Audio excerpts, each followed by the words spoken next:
আজ আমি হরিয়ালি চিকেনটা কিভাবে বানালাম পুরো ভিডিওটা দেখতে থাকো বন্ধুরা। আমি এখানে এই যে চিকেন নিয়ে নিয়েছি।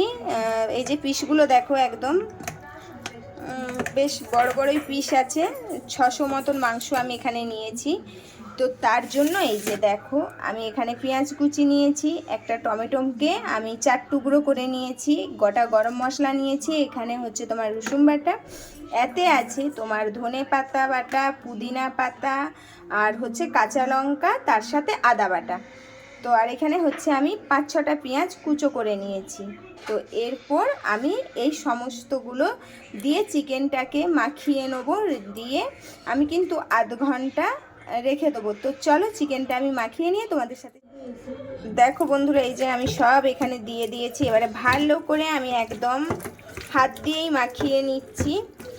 এই যে দেখো ভালো করে মাখিয়ে নিয়ে না আমি এটা আধ ঘন্টা ফ্রিজেই চাপা দিয়ে রেখে দেবো। তো তারপরে আমি চিকেনটা বার করে কিভাবে বসাচ্ছি সেটাও একটু তোমাদের সাথে শেয়ার করব।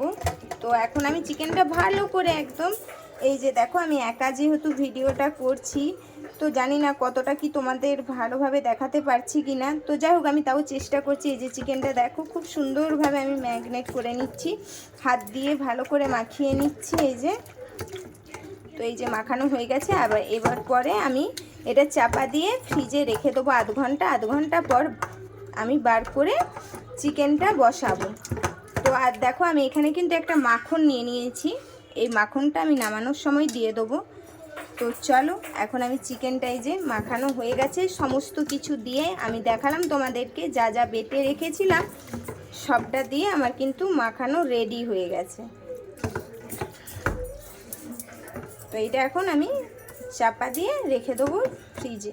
আমি গোটা গরম মশলা, তেলটা গরম হতে আমি তুলে দিয়েছি। এরপর দেখো কুচানো পেঁয়াজগুলো দিয়ে দিচ্ছি। তো এটা আমি একটু লাল করে ভেজে নেব।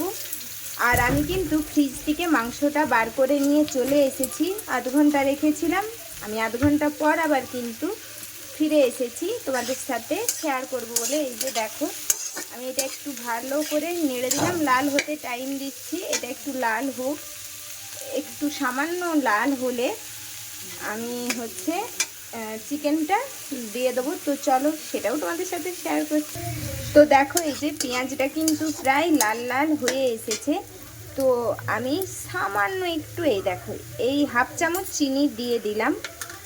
তোমরা চাইলে দিতেও পারো আবার নাও দিতে পারো। আবার আমি দিলাম যাতে কালারটা একটু ভালো আসে, পেঁয়াজটা বেশ আরও একটু লাল লাল ভাজা হয়। তো হচ্ছে আমি এই চিকেনটার নাম যতদূর জানি হরিয়ালি চিকেন বলে। তো তোমরা কে কি নামে জানো অবশ্যই জানো, এতে আমি তোমাদেরকে বলে দিয়েছি কি কি উপকরণ দিয়েছি। তো এরপর আমি চিকেনটা তুলে দেবো। এই যে দেখো পেঁয়াজটা কিন্তু প্রায় ভাজা ভাজা হয়েই এসেছে, আর দেখলেই তো আমি চিনিও দিয়ে দিয়েছি। এই যে পেঁয়াজটা প্রায় ভাজা ভাজা আমার হয়ে এসেছে। এরপর আমি চিকেনটা দেখো তুলে দিচ্ছি।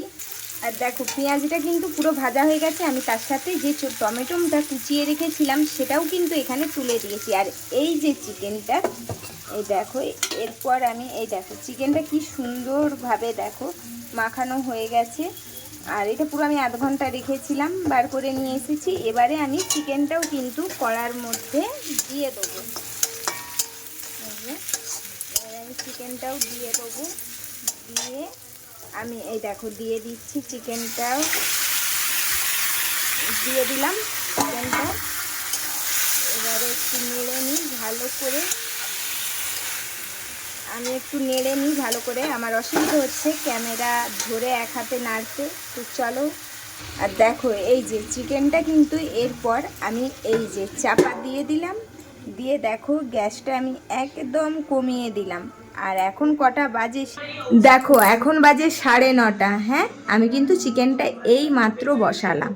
চলো কটার সময় আমি চিকেনটা নামাচ্ছি সেটাও তোমাদের সাথে শেয়ার করব বন্ধুরা। তো এই যে বন্ধুরা দেখো চিকেনটা কিন্তু রেডি হয়ে গেছে। এই দেখো যে মাখনটা আমি রেখেছিলাম দিয়ে দিলাম। তো এটা হচ্ছে শীতে যেহেতু হালকা ঠান্ডা পড়ে গেছে, তো এই চিকেনটা দিয়ে কিন্তু রুটি জাস্ট জমে যাবে। আমি যদিও রুটি খেতে ভালোবাসি না, কিন্তু তোমরা যারা পছন্দ করো এইভাবে কিন্তু একবার বানিয়ে দেখতে পারো। হারিয়ালি চিকেন। তো রুটি দিয়ে কিন্তু এই দেখো চাপচাপ হয়ে গেছে চিকেনটা। তো তোমরা বানিয়ে দেখতে পারো অবশ্যই। আর আমার রেসিপিটা কেমন লাগলো সেটাও কিন্তু তোমরা কমেন্টে অবশ্যই জানিও। আর এখন কটা বাজে চলো তোমাদের সাথে দেখিয়ে নিই যে কটা বাজে। আমি এখন অফ করছি। তো দেখো এখন কিন্তু বাজে পাক্কা 10টা। তো আমি কিন্তু পুরো 10টার সময় চিকেনটা অফ করলাম, তার মানে পুরো আধ ঘন্টা লাগলো আমার চিকেনটা রেডি হতে। তো চলো টাটা।